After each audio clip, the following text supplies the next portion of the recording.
بنت البوليساريو الهجمات الإرهابية على المدنيين في سمارة، والتي أدت إلى وفاة مواطن مغربي وجرح 3 مدنيين آخرين. حسب الخبراء تم إطلاق هذه المقذوفات من داخل الأراضي المغربية من طرف خلايا نائمة، والعقاب المغربي لهؤلاء الإرهابيين يجب أن يكون قاسيا.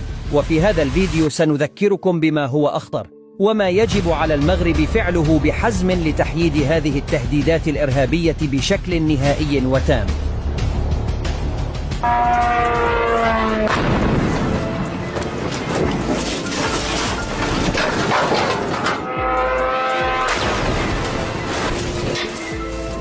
الجديد أنها تسلح البوليساريو بطائرات درون. حتى ذات الدرون. حصول هذه الفاعلين على أسلحة متطورة. هذا عبارة عن هجوم نفذته ميليشيا الحوثي ضد السعودية باستعمال طائرات بدون طيار تسمى قاصف إيرانية الصنع. للمرة الثانية خلال 24 ساعة قصف حوثي على مطار نجران جنوبية السعودية، فإن طائرة مسيرة من طراز قاصف 2. وهذا هجوم آخر في اليمن، عملية اغتيال تنفذ بطائرة انتحارية مسيرة إيرانية. والخنادق باليأس أو بالانهزام رغبا. مثل هذه الطائرات بل نفسها تسلمتها البوليساريو مؤخرا بمباركة الجزائر. هذا ما أكده وزير خارجيتنا ووزيرهم أيضا. إيران مسؤوليتها فيما يحدث، حصول هذه الفاعلين على أسلحة متطورة. حتى ذات الدرون. احنا نذكرون الدرون.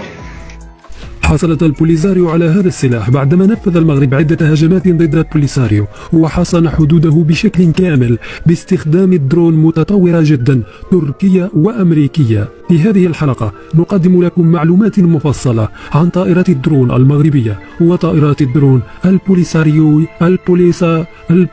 الخاصة ببوليساريو. نسبة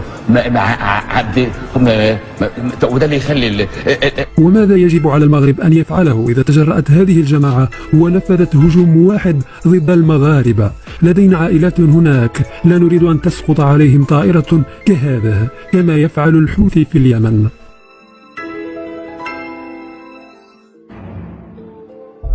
بدأت إيران في تطوير برنامجها لصناعة الطائرات بدون طيار منذ 40 سنة في معمل صغير شيدته لها أمريكا.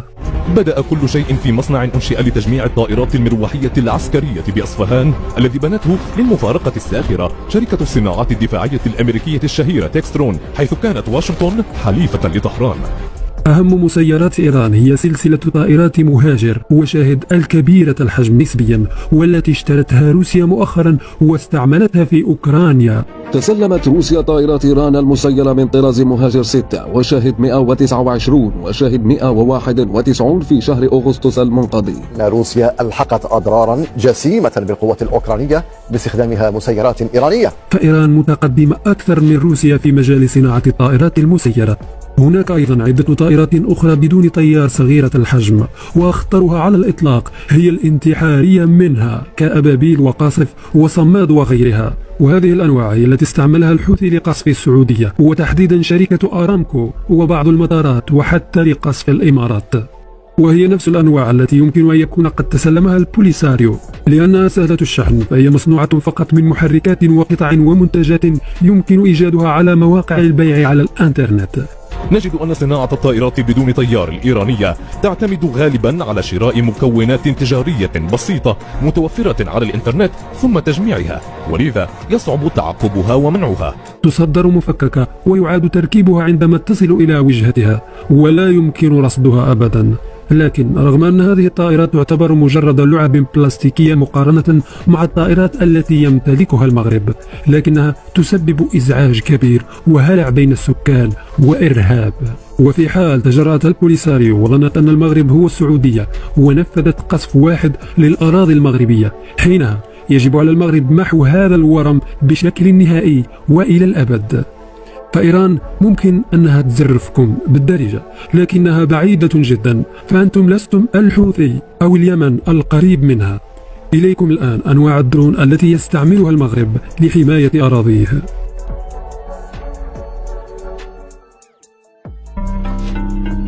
انتظر المغرب طويلا تسلم 4 طائرات بدون طيار أمريكية الصنع جد متقدمة والمسمات MK9B. وافق ترامب على هذه الصفقة قبل انتهاء ولايته ليكون المغرب من أول البلدان التي تستطيع الحصول على هذه الطائرات في القارة الإفريقية. أعلن المغرب في أبريل الماضي عن اقتناء 13 طائرة مسيرة تركية الصنع بمقدار TB2 بمبلغ يقارب 80 مليون دولار وبحجم سمكة قرش، لكنها قرش طائر لا يمكن إسقاطه ولا رؤيته. تحلق هذه الطائرة الصغيرة عاليا جدا، تستطيع هذه الطائرة رؤية كل شيء على الأرض وتقوم بقنصه في الحال. تمت تسمية الطائرة بيرقدار على اسم الشاب الذي صنعها وليس على اسم الرئيس أردوغان. طائرات بيرقدار صغيرة الحجم تزن نصف طن فقط، تحمل كاميرا بدقة 1,800,000,000 بكسل، وأيضا معززة بتقنيات الرؤية الليلية. تطير على ارتفاع كبير يصل إلى 8 كيلومترات في السماء، كما أنها تستطيع أن تظل في الجو لمدة 24 ساعة بدون إعادة تزود بالوقود. تحمل صواريخ ذكية تركية الصنع، صنعوها أتراك آخرون بالتنسيق مع السيد سلجوق. هذه الصواريخ تنزل من السماء الصافية والصامتة كالبرق، كما أنها لا تخطئ الهدف أبدا لأنها صواريخ موجهة بالليزر والأقمار الصناعية. هل تتذكرون أنظمة الدفاع الجوي S-300 و S-400 الروسية التي تشتريها الجزائر، أو باتريوت الأمريكية التي يشتريها المغرب؟ هذه الأنظمة تقوم بإسقاط أي طائرة تطير في الجو، لكن طائرات بيرقدار لا تستطيع هذه الأنظمة إسقاطها لأنها لا تستطيع رصدها أصلا عبر الرادارات، كما أن طائرات بيرقدار تستطيع سحق هذه الدفاعات الجوية. المغرب اشترى 17 طائرة بيرقدار TB2، والتي إذا استعملها في أي حرب ضد بوليساريو ستمنع أي تقدم محتمل نحو الحدود، وسيستطيع المغرب حماية حدوده بشكل جيد وبطريقة مريحة. توفي مؤخرا قيادي في بوليساريو اقترب من الحدود المغربية، قيل أنه تم قصفه بطائرة بدون طيار مغربية.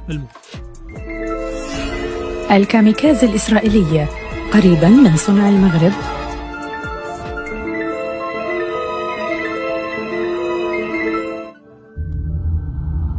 أولا نبدأ بالاسم. طائرات كاميكازي الانتحارية. الاسم ياباني الأصل، كامي تعني المقدسة وكازي تعني الرياح، أي بمعنى الرياح المقدسة. أطلقها اليابانيون لأول مرة على رياح إعصار دمر أسطولا حربيا كان سيهاجم اليابان. واستخدم مجددا هذا المصطلح للإشارة إلى هجمات انتحارية قام بها الطيارون اليابانيون ضد سفن حربية أمريكية في الحرب العالمية الثانية، حيث كان الطيارون الانتحاريون الكاميكازي يصطدمون بسفن الحلفاء عمدا بطائراتهم المحملة بالمتفجرات.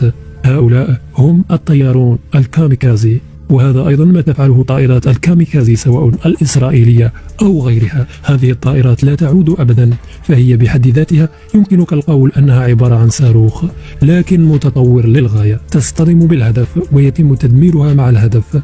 هذه الطائرة تحمل كاميرات وحساسات تقود نفسها بنفسها بشكل أوتوماتيكي، لا تحتاج إلى طيار، فتطير في الجو لأكثر من ساعة لتصطدم بالهدف الذي تم تحديده لها مسبقا بدقة جد متناهية. هذه الطائرات صغيرة الحجم ورخيصة التكلفة ويسهل صنعها.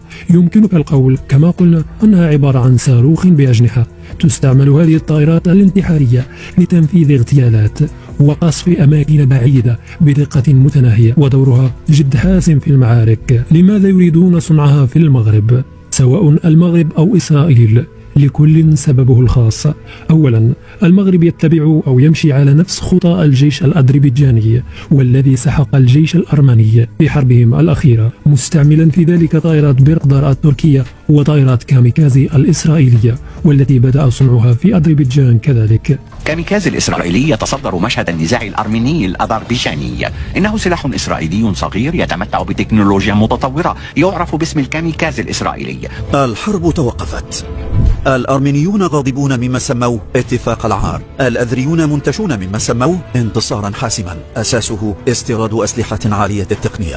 هذه التقنيات وخصوصا هذه الأنواع من الدرون ستمكنك من خوض حرب والقضاء على أي هجوم دون أن تواجه الخصم بشكل مباشر على أرض المعركة. وهذه الطائرات المسيرة كما قلنا يصعب جدا رصدها وإسقاطها، تدمر العدو في معقله بمجرد أن يبدأ التحرك في اتجاهك، وهذا ما لاحظناه مؤخرا بحيث يتم تدمير أي تحرك لقوات بوليساريو باستخدام طائرات بيرقدار التركية المسيرة.